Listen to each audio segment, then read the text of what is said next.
Hey you guys, I'm still here, still vibing. We're on day 6, which is all about low energy.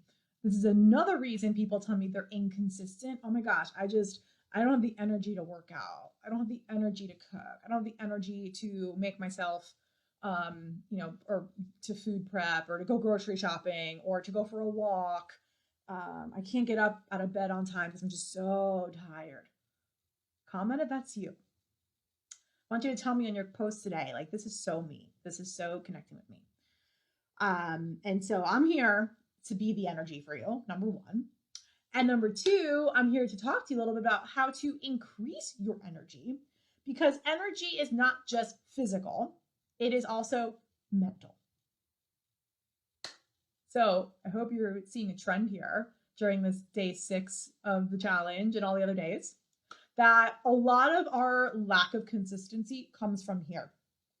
The most important muscle to work in your body for your success is the muscle between your ears, which is your brain. One of our clients, Cindy, said that to me one day on one session. I was like so excited. I love that. I'm totally taking it from her. So I want to talk about energy today. Because yes, of course, to be healthy, if weight loss is a goal for you, maintenance, all the above, yes, it's going to take physical energy. You're going to have to move. You're going to have to like put effort into maybe grocery shopping, making meals, like whatever it is. That is energy. But it's also emotional. One of the biggest things I want to talk today about, well, actually, before I go into this, obviously increasing your movement, right? So if you want to increase your energy, you got to increase your movement, which I know sounds like completely contradictory, but even just getting out for a 5-10 minute walk in the middle of your workday, that can boost your energy. And that fresh air, that'll help too. That'll boost your energy as much as getting like a cup of coffee. Okay. And some of you are like, not how I drink my coffee. I chug it, or I drink a Monster, whatever it is. Hopefully not. But just getting some fresh air and clearing the space between you and your work, right? Because work is mentally draining. So usually around like 3:30 in the middle of the afternoon, like I'll go for like a 15-minute walk. All right. And yeah, sometimes I'll check work email or I'll do something work related while I'm walking, right? And so I'm kind of killing two birds with one stone here. I love using walking for multitasking. I don't want you to look at walking as something extra you have to do in your day. I want you to look at it as an opportunity to do something that you should be doing anyway. So, for example, like instead of sitting on the couch and calling your mom or your friend or whoever, you can go walk and do it. I call it a walk and talk. Okay.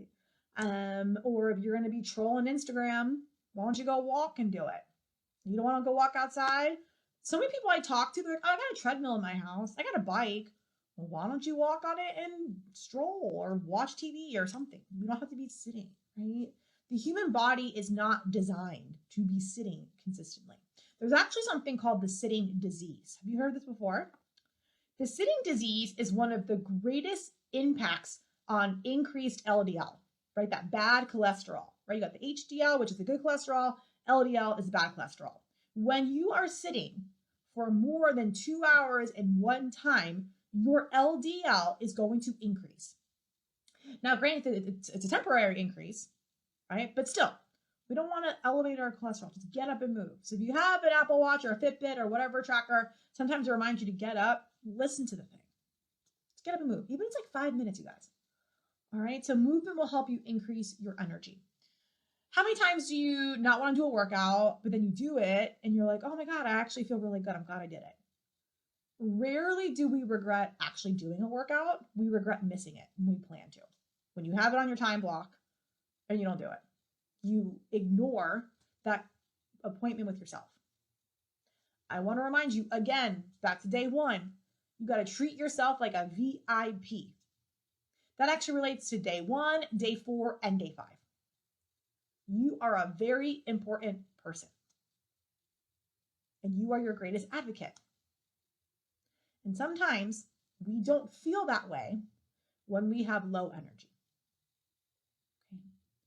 So not only is movement important for improving your energy, but also hydration is really important. Okay. Even being 2% dehydrated can affect all of your metabolic processes, and it could affect your focus, okay, and your energy. So drink up. And it's going to help with your health and weight loss goals, I promise you. Water is super key. And anyone who's worked with us in CMW, you know how much we talk about drinking water. And I'm not saying you got to like chug water all day long, right? I'm not saying you got to be part of the jug club and carry on a gallon a day, but like we got to be better with our water. You want clear skin, you want better energy, focus, get rid of brain fog, all these things that people complain about. You want a detox, like all these outcomes people want. Guess what? It's not that complicated. We love to complicate things. That's what I'm talking about on day 7. I'll get that tomorrow. I'm so excited. So it's important to remember to drink water. That's gonna help with your energy levels. And also, of course, eating better. If we're eating tons of high sugar, high carb, which are equivalent, we're eating a lot of those sugary foods, we're gonna have tons of crashes. If we're relying on caffeine and sugar and starchy carbs, we are going to have crashes. So that's why it's really important not to rely on food and drinks for energy. And I know some of you are watching this and you're probably like, Kristen, you don't even know what I'm going through this week. I'm living on 4 hours of sleep. I have a newborn. My partner snores. I've got deadlines. I'm flying and my time zones are all messed up. There are a million reasons I can think of that you're not sleeping enough. And that's a whole nother conversation because sleep is super important. But I understand that there are times when, yes, you might be utilizing more caffeine and other things to help you stay awake. But I want to remind you that that should not be the rest of your life. Maybe there's a small season for that. And this is me being an empathetic health coach. Because I know what it's like to rely on coffee. I actually love coffee, by the way. I'm Italian and Puerto Rican. Like, freaking love coffee and bread and wine and all these things. And food. So it's important not to rely on those things, but to be enjoying them, right? Not dependent on them. There's a difference. Okay, but one of the easiest ways to increase your energy, it is actually the easiest, take that back. One of the most important ways to increase your energy is to reduce stress in your life, because stress really kills your energy, your physical energy, and more importantly, your emotional energy. Because stress causes an inflammatory response in the body. It attacks your immune system. When your cortisol levels are super, super high, okay? And to those of you who talk about like all your weight's in your belly, okay, we call that cortisol belly, because cortisol is a stress hormone that's harnessed in your midsection, okay? And having a lot of extra love, I'll call it, around your midsection is not good for your organs. It's not good for your heart. It's not good for anything. It's putting a lot of stress on the body. And when there's a lot of stress on the body, right, it can cause a response. And we have all these things now called autoimmune diseases. And what triggers these autoimmune diseases are a number of things, but stress is a major role in what triggers them. And stress can be emotional, it could be environmental, it could be what food you're putting in your body. It can be a lot of things. But again, the mind-gut connection is very, very strong. And so we have to work up here to minimize stress in our life. Because like I said before, stress is a choice. So when you have a really tough day at work and your boss says not nice things to you, maybe you have some coworkers or some customers or whoever that just really lays into you or just really aggravates you. And it just makes you question everything. Do I want to be here? Why do I work here? Is it ever going to get better? Stress, stress, stress, right? We're increasing that and we're lowering your energy. And what I want you to start doing, this is your little tip for the day, okay, is well, first of all, I gave you the thought the other day. I am worthy, right? You are worthy of putting this like protective layer around you, okay, like a fortress, right? I am worthy of more, right? I deserve more. So just telling yourself that, right? But I will tell you something, because I talk a lot, not just in my program, just in my personal life, about protecting your energy. And one of the best ways to protect your energy is to protect your habits, your healthy habits. You need to protect them with every ounce of your being. Because if you don't, your energy is just going to keep going down the drain. So that's why those habits, you picked one for this week. Maybe you picked a couple, or maybe this week you have one habit, next week you do another habit, whatever you want to do. But like, those habits are your protectors. Habits are not obligations. They are not rules to live by because someone says you should do it. Your habit is your protector, the energy protector. First, we create our habits, and then our habits create us. So if you want to create more energy in your life, guess what? Getting that 30-minute walk in is going to be helpful. Getting to bed on time is going to be helpful. Waking up on time. You wake up on time, you're going to find more time in your day. You're like, oh my God, like I can actually do more. Holy shit. Sorry for my language, but I mean, come on, that's a great realization. And guys, like, I'm not good about getting up on time. So I'm just preaching to the choir here, right? But like, oftentimes we stress because we're not doing the things we're supposed to be doing. And then you're probably thinking, well, Kristen, like I'm stressing just about thinking about this. Like walking stresses me out, right? Exercising stresses me out. Like getting up on time stresses me out.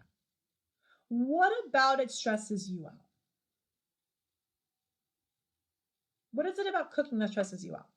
What is it about like going on a trip and like thinking about some snacks to bring? What is it that stresses you out? And again, guys, this is a very valid feeling, a very valid thought. I'm not saying you shouldn't have it, but I want to question you here because the answer to this question is very important. What if you knew exactly what to bring on your trip? What if you knew that getting up 30 minutes early, like you planned to, would really help you that day? And you consistently did it and you saw that. Right? If you knew that walking 10,000 steps or more, whatever your goal is, would be key to your weight loss journey. It is, by the way. What if you knew that drinking more water would help improve your skin? One of the ways we overcome fear, because I'm going to be really honest with you guys, the way we overcome stress is we have to overcome fear, right? Although stress is not an emotion, it's the byproduct of other emotions.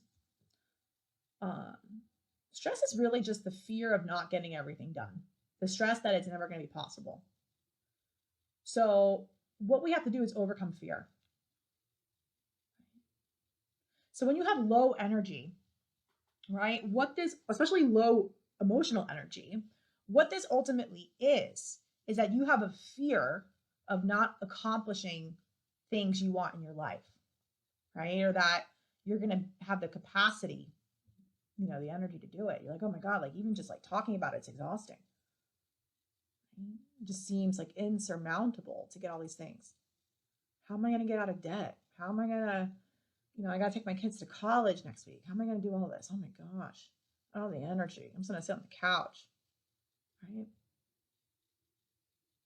Fear of not getting it done, or fear of getting started. Right? So here's what you need to do. Instead of asking yourself, oh my gosh, like, what am I going to do? Where am I going to find the energy to do this? I don't even know what to do. I want you to ask yourself this important question. How can I get this done? What's the first thing I need to do? What's step one? What is step one? Starting small. And here's what I find oftentimes, guys, like oftentimes, especially like once you've really worked on your mindset and you've learned a lot about what works for you, it's like, you know what to do. It's just like reminding yourself that you know how to do it. Right? Going back to the confidence and overcoming fear is creating new evidence that this is possible for you. Right? You have to create new evidence. So how do we do that? Okay. So let's say, for example, oh gosh, I like cannot wake up at 5:30 in the morning. Like I know I want to work out in the morning, but 5:30 is just brutal, right? I can't do it. Well, what we have to do is create evidence that you can do it. So every day, or let's say every day is a lot. Maybe you're going to do it 3 times this week. Monday, Wednesday, Friday, I'm going to give it 5:30. I'm not going to commit to all 5 days because I know that's tough for me, but I'm going to start with Monday, Wednesday, Friday. And then guess what? Once you do that for a week or two, you're like, I actually kind of dig this. I'm liking the early wake up call. I feel so much better with the day. I'm going to start doing it 4 days a week. And then you go from there. You're creating evidence that it's possible for you to get up early and get your workout in. Right? So whenever you want to tell yourself, the diva's like, I can't do it. I'm just too tired. I need more sleep. I'll do it another time. I'll do it later. Like, blah, blah, blah. The queen with the crown, I should be wearing a crown right now. The queen with the crown is like, I can do this. I am worthy. Okay? You're probably thinking that sounds more diva, but it's actually really like a queen. Doesn't a queen have like a better connotation than a diva anyway? We're all queens. All right, so that's what I want you to start doing. How to improve your energy. Of course, physical energy. I talked about, improving your water intake or increasing your water intake, better nutrition, movement. But emotional energy, we've got to create evidence that it's possible for you. We've got to overcome that fear. Fear, F-E-A-R, can either mean you forget everything and run or face everything and rise. What are you going to do? What are you going to do today? Comment below with how you're going to overcome fear today. How you're going to increase your energy, physical and or emotional. Comment below with your photo proof of your habit and your big takeaway. All right. I'll see you guys tomorrow, day 7. It's going to be a good one. I'll see you there. Bye.